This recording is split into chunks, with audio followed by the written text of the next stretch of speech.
puasa Ramadan, maka tidak sah puasa kecuali dengan niat, Pak. Sebagaimana dikatakan oleh Imam Zufar ya, dari salah satu murid terbesar dari Imam Abu Hanifah, bahwa puasa Ramadan itu tidak sah ya tanpa dengan niat, Pak. Ya, tanpa dengan niat.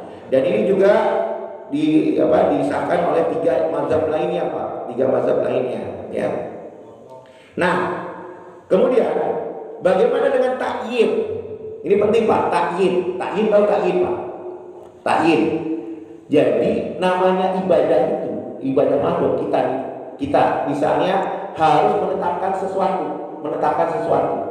Yaitu contoh, kita sedang tadi sholat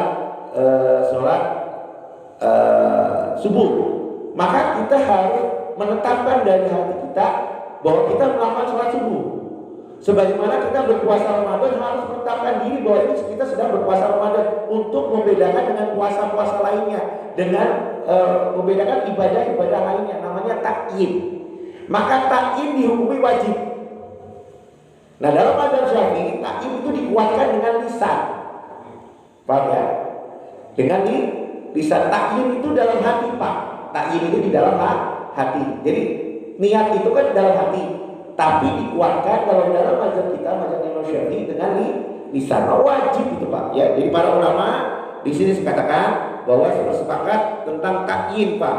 Ya, takyin. Jadi ditetapkan ya. Maka harus ya mengucapkan takyin, ya, harus mengucapkan takyin. Itu sepakat Imam Malik, Imam Syafi'i dan Imam Ahmad, Pak. Ya, takyin, penetapan takyin, ya, seperti itu. Maka kapan waktunya, Pak?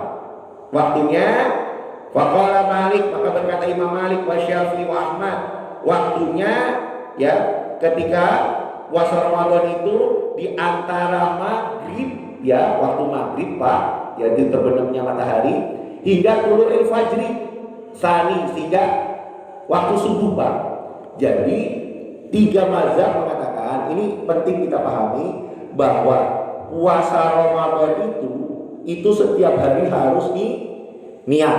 Dimulai kapan? Setelah terbenamnya matahari sampai waktu subuh. Jadi sebelum subuh kita harus sudah niat dulu untuk berpuasa Ramadan.